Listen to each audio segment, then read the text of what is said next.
welcome to variation 24. This one is a very difficult variation.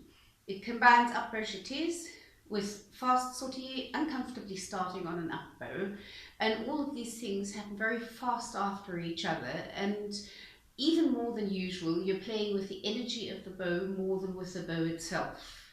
So before you start practicing the variation, it's a good idea to do a couple of things on one note so that you feel a little bit comfortable about what you have to do. We'll start with the up bow jetés. The bowing is exactly the same as it is in variation 15. So if you're not very familiar with this, go back to variation 15 and practice that so that you can do this, because this is still the easiest part of the variation.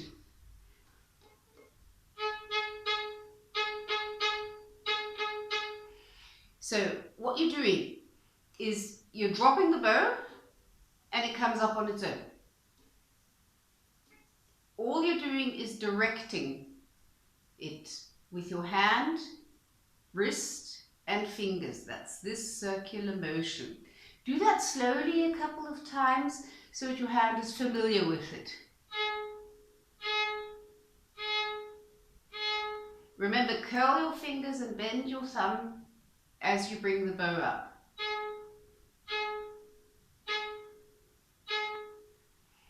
As you speed that up, it becomes more passive and you let the bow do more of the work and the movement becomes smaller. It's probably then in the end hardly visible.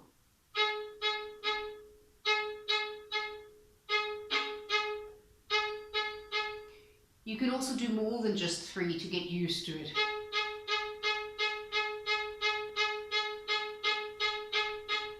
Basically, the bow does most of that work. It's one of the passive bowings. And you direct it. You need good contact with your fourth finger on the bow stick, because the fourth finger is actually doing most of this rotating movement. So practice this slowly first, and then faster.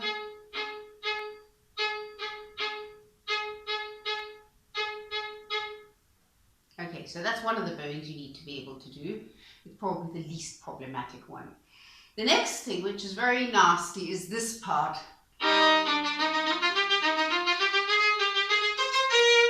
Because the sautillet starts on an up bow. We don't have that very often, so we're not used to it and it feels uncomfortable.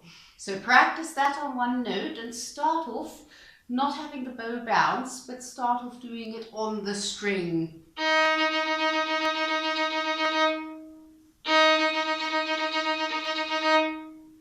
That's not such a problem on the string. It's when the bow bounces and you have less control over the bow because it's a semi-passive bowing, that's when it starts getting difficult to control. So when you can do it on the string,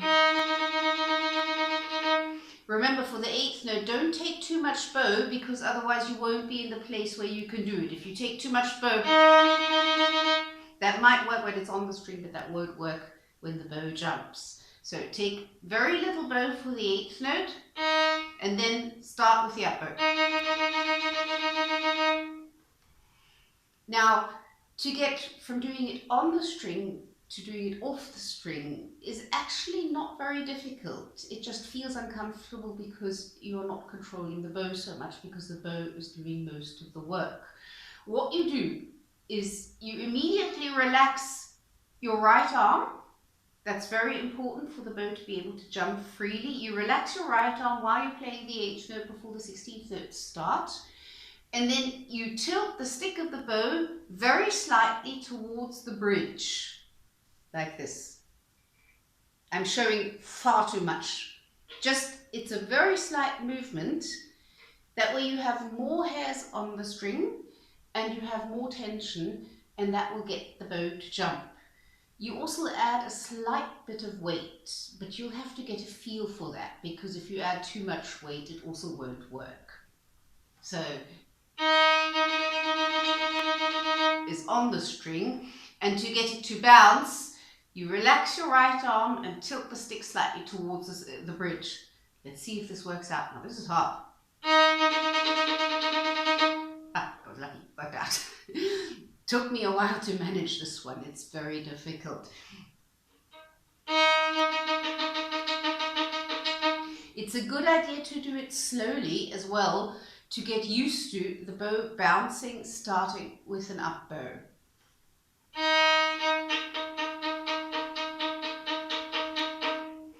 Now that doesn't sound very good and it's not what you need for the variation, but I found that very helpful.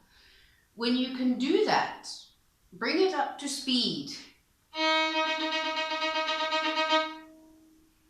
And then add the rest onto it. You're doing the same rhythm and the same bowing as in the variation, but you're doing it only on one note because you need to concentrate on the bow arm.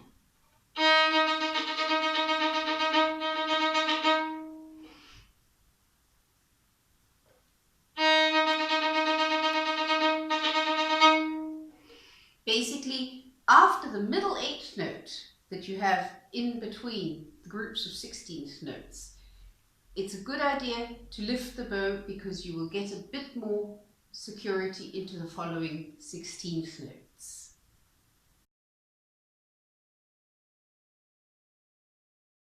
When you're practicing this variation, one thing which could help a lot is to give yourself plenty of time in between the different bowings so that you can make the switch in your head from one to the other.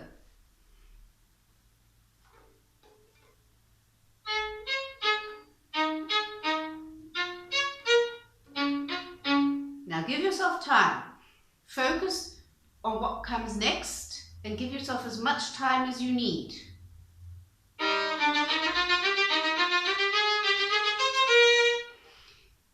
That will help a lot because those are two very different bowings and you need to consciously make the switch from the one to the other to be able to do them. So when you take that break, don't just wait, but concentrate on what happens next and concentrate on the feel in your right arm of what you're supposed to do next. With time, you can shorten those breaks and in the end you'll be able to get rid of them completely, but at the beginning that can be a huge help. Also, when you're practicing the variation, start off doing the 16th notes on the string, first of all to get used to starting them with an up bow because that is uncomfortable, we don't have that so often. And to get used to that direction and also to integrate them rhythmically correctly without having to worry about the bow bouncing. That's a good idea to practice them on the string.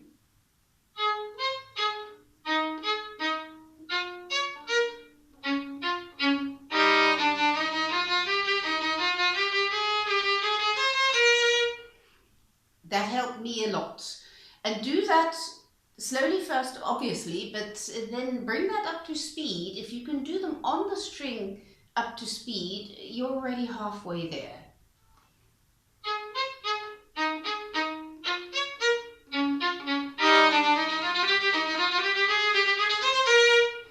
Because the movement is very, very similar. The directions of bow are the same and the rhythm is the same. So you've already got quite a lot down if you can actually do that with the 16th notes on the string. Now what I think I'll do is I'll just walk you through how I practice this variation because there's a couple of small things which I discovered which are helpful. So you start off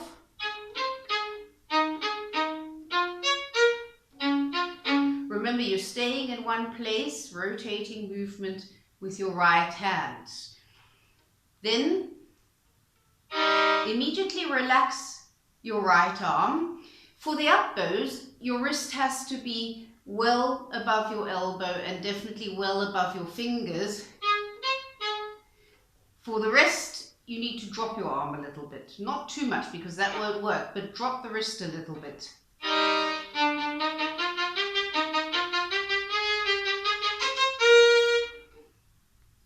Practice that slowly. That's not Sautillet yet, but that again is very similar to what you need to do, so you can speed up very gradually. If you can do that slowly, you're already doing this on quite a high level.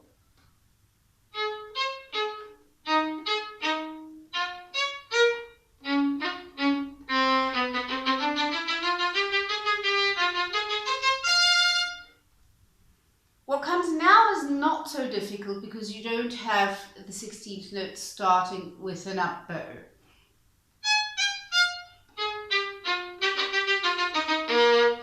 I go into those 16th notes from above because I drop the bow and just let it continue.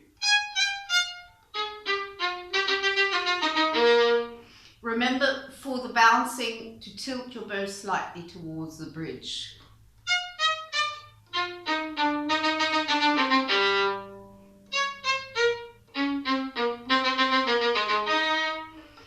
Now, what comes now, again, you're starting, fortunately, the Sautillet on a down bow, be very grateful for that. You have quite a lot of string crossings, so make sure you don't do the string crossings any larger than they actually have to be. See, it didn't work out. It's not that easy. Perhaps don't bounce so high. I was just thinking of why didn't this work out, and I thought, okay, maybe I bounced too high. That's often a reason, and it actually was the reason. So careful not to bounce too high when you have lots of string crossings. That's okay. And now when what you do is you play that with the fourth finger, then you shift into third position for the second note. Now the thing what we have here is we have a fifth. We have the E flat and the A flat and no time in between.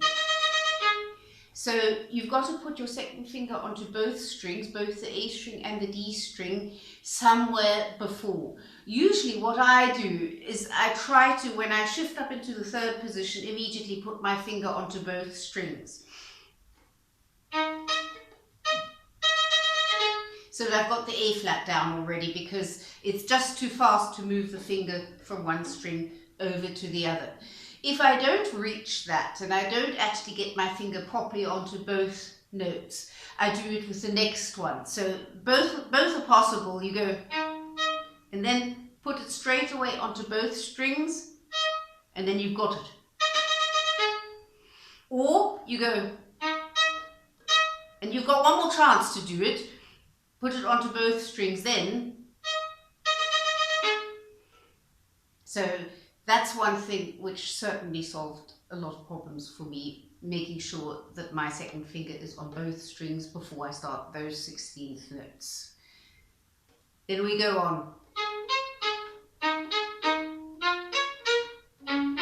Same thing again. Relax your arm.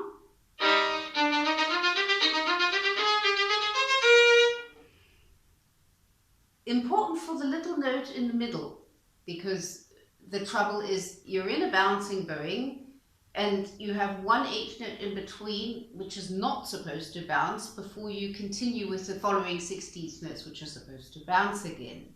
Now there's two possibilities of solving that problem. The one is to actually do it with a little bit of speed of bow. Fortunately it's a short eighth note, so you just increase the bow speed a little bit. That can stop it from bouncing. Be careful not to use too much speed of bow because you'll move away from the place where the Sautillet works.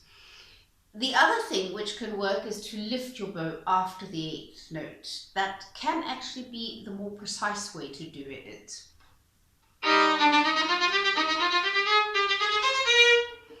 That shortens the eighth note a little bit, so you have to think about if you want to make that compromise. I tried not to do that because I tried to play it exactly like it's written in the music, because if I'm doing a tutorial on it, it is helpful if at least I attempt to do what's written in the music. But I think if I will be performing this, or if I have this in repertoire, I would probably use the version of lifting my bow because it's more precise. I'll let you guys decide which one you want to do.